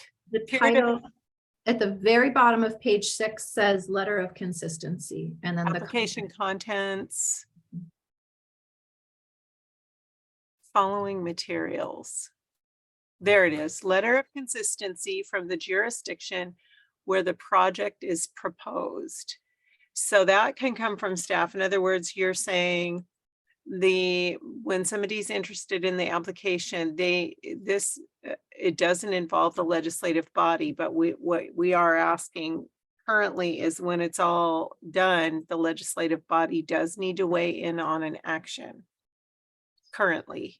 So the way it's written, yes. The way it's written right now is, yes, after the board has approved the projects and the funding, after the legislative bodies have approved the funding and the projects, it's asking for a letter of support from each legislative body for the projects. And that's not something that we did this year, I think partly because you know, I'm new. I didn't realize that was a requirement. That was not on my radar at all. So that said, we can do that this year still if that's important. But my sense was that I don't know that I understand the benefit enough to do that because it seems like an administrative burden for our legislative bodies, considering that the action was already taken for approval. So can you go back to that language? I think I'm missing an important word that now I'm wondering is in there. So this is not looking for the jurisdiction the project is being built in, but does it say funding? It contributed funding. So this is not the jurisdiction that the project is in weighing in. This is all the other jurisdictions that put money in to submit letters, which is, and you guys that were on in that conversation way in there, I think we had all of the anxiety, at least my own anxiety or angst was around the funding a project in a community. And I still think I struggle with the language that talks about concurrency, because that is a very different thing than like weighing in on a specific project. But I'm wondering if this feels different to me. Brian? Yeah, I think where I was, and this is slowly coming back to me, and that's why I'm still kind of uncomfortable just kind of deciding this on the spot. Yeah. But the intent behind the conversation, as I recall, was to allow the city, the contributing city in which the project is going in, to formally comment. And that goes beyond just the applicant looking at the comprehensive plan and saying, yeah, it needs more housing units, so it's consistent with what the community wants. And out of respect for the member city, we wanted them to specifically weigh in. I don't think the intent was to have every member city write a letter saying this is that we need approval before moving. It was only the city in which the project is going in. That's my recollection. I would agree with you. That was what I started thinking. I think that line said contributed funding, and that is very different than the jurisdiction that the project is being built in, and also it being after the fact, because again, it's hard to raise concerns After the fact for a project that other people are supporting. So, Eric. Yeah, thank you. You know, I'm mindful that city governments, city councils are often rotating and new council members come on. It's always stood out to me that we're signing agreements here interlocally that are obligating future city councils as well. And so I just wanted to reflect on the possibility that even as city council positions may change, balances on city councils may change. I wonder if future city councils, you know, one place or another may end up feeling differently about what was agreed to in the past. Is that something we talked about originally? Is how, you know, what is the longevity expectation here, and how truly binding do we imagine this agreement to be, you know, keeping in mind the possibility for council turnover in the future? I think this specifically is going to be cycle by cycle. So it's each year funding will be awarded. So not necessarily binding a next council it's an application process. So it's not something that goes on beyond outside of that funding cycle. Okay, thank you. Yeah, I should have read and studied this more when we originally talked about it, but that answers my question. Right. Dorsal followed by Sonari. Yes, and I apologize if it was out of turn. I just wanted to remind Mayor Backus did ask the representative from Burien as part of the initial process. It wasn't formal, but there was an informal check with Colleen and Burien to make sure that the project's aligned with Burien's goals. Thank you for that. Sonari followed by Colleen. Yeah, so I've been trying to throw in the chat. I was just doing some quick going through the minutes from last year. And so, gosh, which meeting is this? So in the minutes from the June meeting, the way this is described is it says there is this proposed change to include a statement of support from the jurisdiction where a project is located with final funding approval, showing that they are committed to funding as well as demonstrating support. And it doesn't look like we amended the priorities as proposed that day. We just went with what Angela had pulled up. And I'm going to say that maybe to your point, Mayor Ralph, this is somehow conflated and squished it all to make it sound like every jurisdiction is writing a letter when the intent was for the jurisdiction that the project is in, they should approve the funding and provide a letter of, a statement of support for the project at that same time. And that somehow in the guidelines this got mixed up. I think I don't remember a conversation about all of the funding, the people that are contributing their $1,406, which is the way that I read that. So, but very much about the conversation about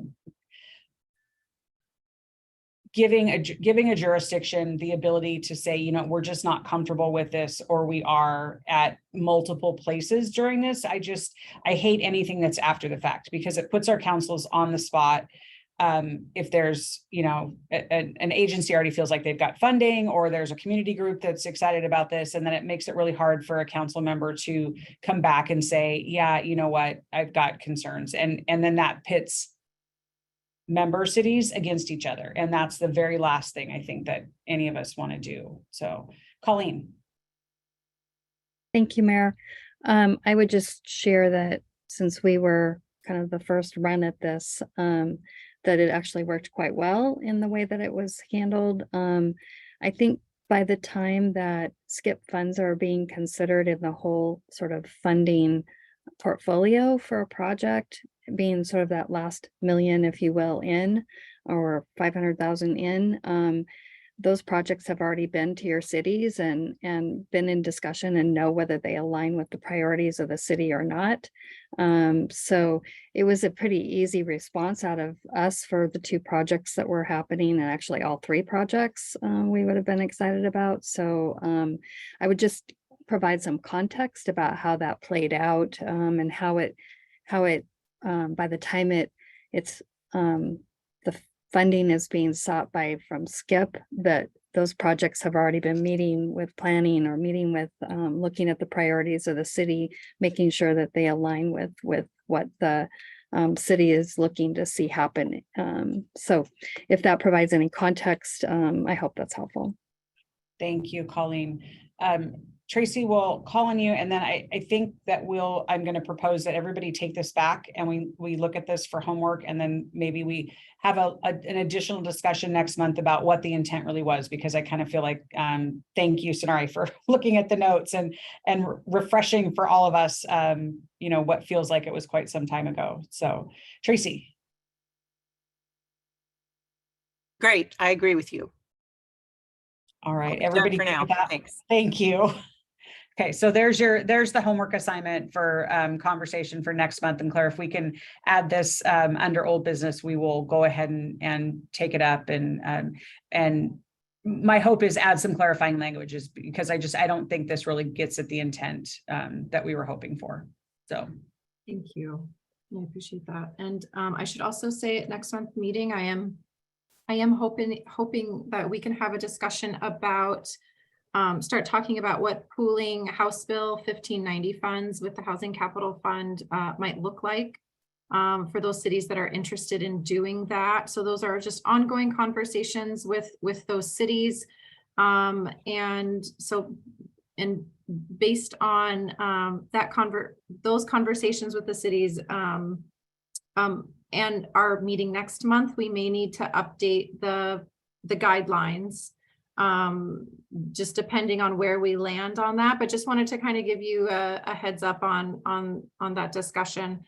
But for today's purposes, I appreciate your looking at all of that and giving me some good feedback. So more to come for next month on that. Thank you. Does that bring us to the end of this item, Claire? Yes, it does. All right. So last item on our agenda is the 2023 first quarter progress report. So quarterly progress reports are required by our interlocal agreement, and it's an opportunity for staff to provide us with an update of all of the great work that has been accomplished in that quarter. And they're a tool for us to be able to communicate back to our jurisdictions all the good things that are happening. So really sort of a double value there. With that, I am going to turn it over to Claire for our report.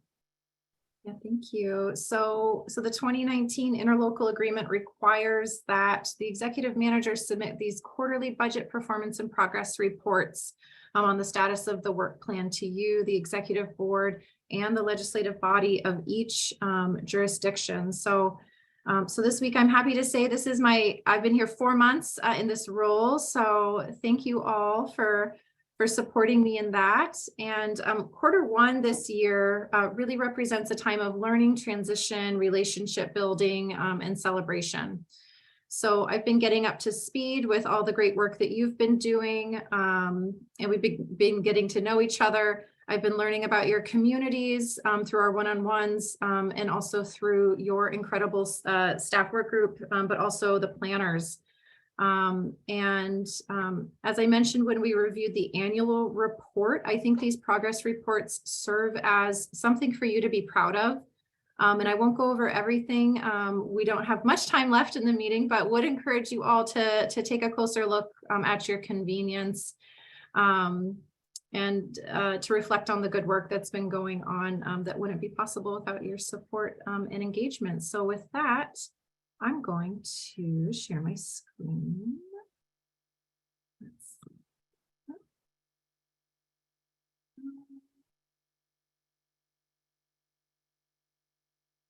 All right, can you see it? All right, I'm getting some head nods. Super. So, quarter one is January through March of this year.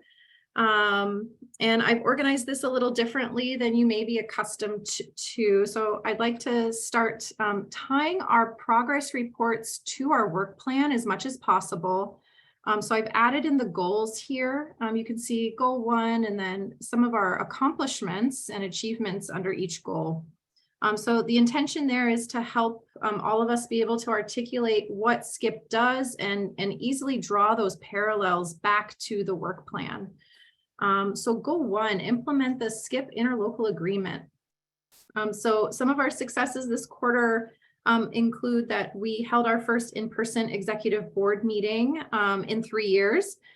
I've been learning the ropes in my new role. You appointed 3 new advisory board members, and we successfully transitioned our public meetings to Zoom webinar format. And we have Dorsal Plants to thank for that. So a big shout out for all his support in making that a success.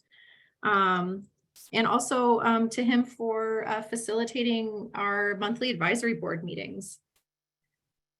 And so goal 2, build long-term sustainability for the SKIP Housing Capital Fund. So we presented to 8 city councils and received concurrence on your recommendation to support 2 affordable housing projects in Burien with pooled resources of almost $1.4 million. So these funds supported a 20-unit home ownership project for households earning an average of 50% AMI, and an 89-unit multifamily rental project supporting all income levels up to 60% AMI, with a 40% set aside for households transitioning out of homelessness and a 20% set aside for households with a disability. So this is something that we continue to celebrate. I am in the process of preparing the first contract with Habitat for Humanity for that phase 1 of the home ownership project.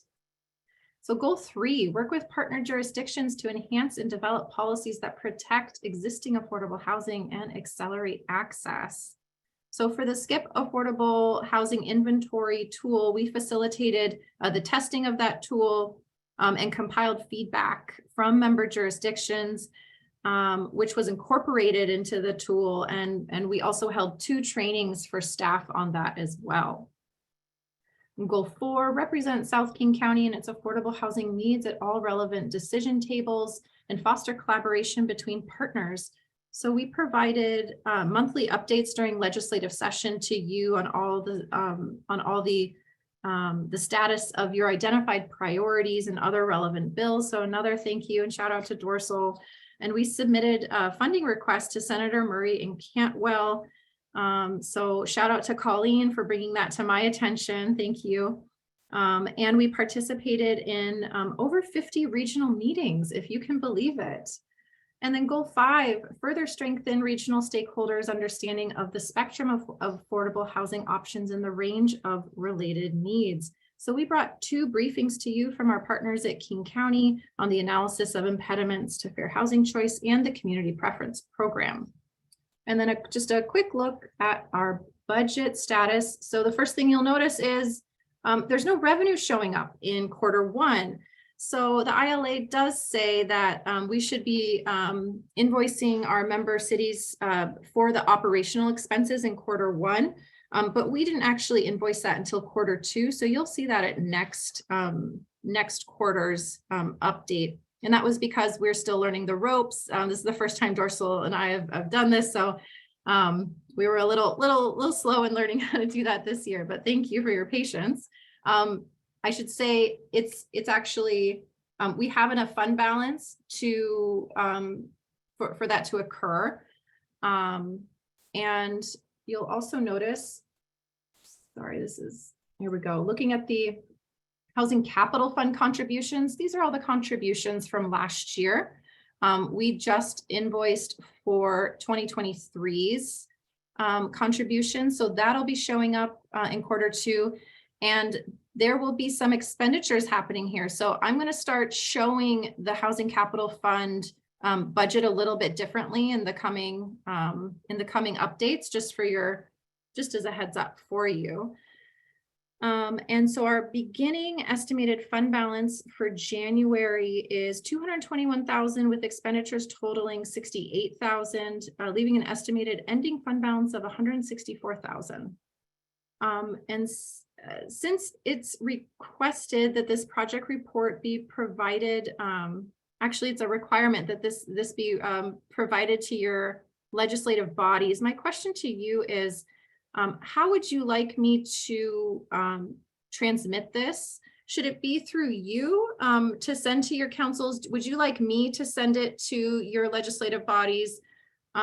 Just wanted to ask that question because it wasn't necessarily clear to me, and I would just want to know wanted to hear your preference. Thoughts on that?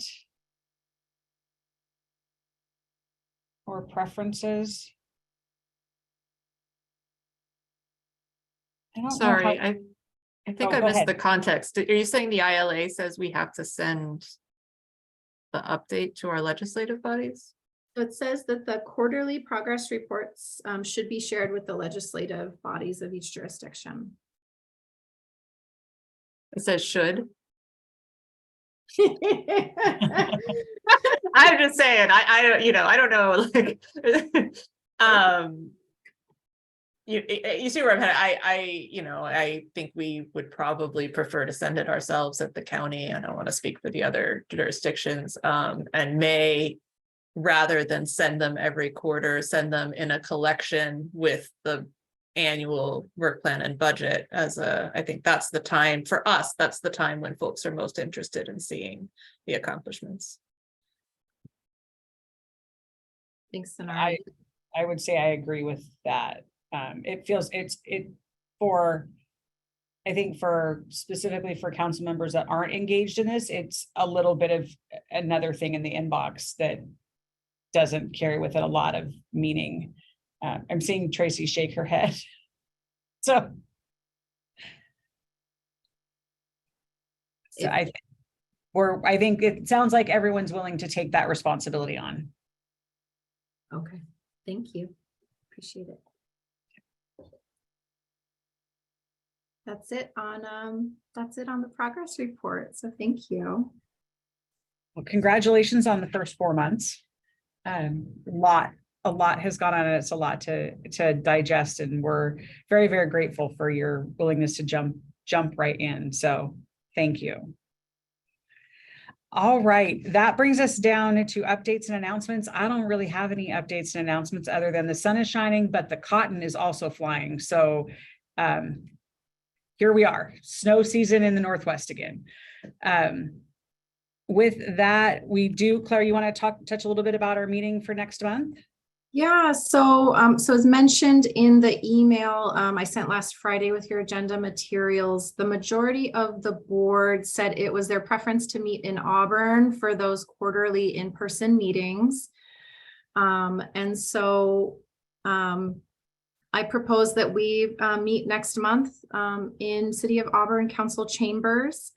This isn't to say that this has to be the permanent thing every year, but I think for the remainder of this year, I would propose that we meet in Auburn. So the next meeting is June 16th at 1 p.m. And I do have I have some activities for us to keep things interesting and relevant. So please know that when you come in person, we're gonna, part of that goal is to foster the relationships and for you all to get to continue to know each other and your priorities around affordable housing. And I would also like you to start thinking about some of the options for identifying and exploring dedicated sources of revenue for affordable housing that make sense for your jurisdiction. I'm planting the seed right now. This is going to be an ongoing conversation. It's based on one of the action items you identified as being, your top priority of that long-term sustainability of the Housing Capital Fund. So want you to just start kind of thinking about what that means to you. And I'll send info with the agenda materials in advance as well. And one more just quick announcement. So regarding our affordable housing inventory tool, so that contract is coming to a close at the end of June. And before I joined, there were conversations with the City of SeaTac in their participation in the project. And we have been working on a contract with them for just under $20,000 to fund an extension of the operations and maintenance of the tool for 1 year, which would also include a data update to the tool. And so there's nothing in our bylaws that require the board to approve these types of contracts, but they, as a regional partner in this, have offered to financially support that. And so, they are getting the benefit of participating in the project with our SKIP members and receiving the data and information in that as well. So wanted to just brief the board on that. I believe that the City of SeaTac will be bringing that to their council sometime in June, and I didn't want to risk waiting until our June meeting to let you know about that. And so wanted to make sure you heard that now. Great. Thank you. Anything else for the good of the order? I would say I have one more just small, there's a lot of administrative things this month, but there is a memo that I'll be sending to you all from Habitat regarding the homeownership projects AMI level. So we had, when we presented to the councils who provided funding for that project, we had reported that it was going to be supporting households earning up to 50% AMI. And this is a small thing, but it will actually be supporting households earning an average of 50% AMI. So I'll be sending that memo to correct the record for those jurisdictions that we presented at, and explaining a little bit of the background on why we had different numbers. So just wanted to make sure the board had that awareness. All right. Thank you for that heads up. Okay, with that, we are at 3 o'clock or 3:02. We will call this meeting to a close. Thank you all for the robust conversation. Remember your homework. We will circle back on that item at the next meeting, and looking forward to seeing you all in June. Bye-bye.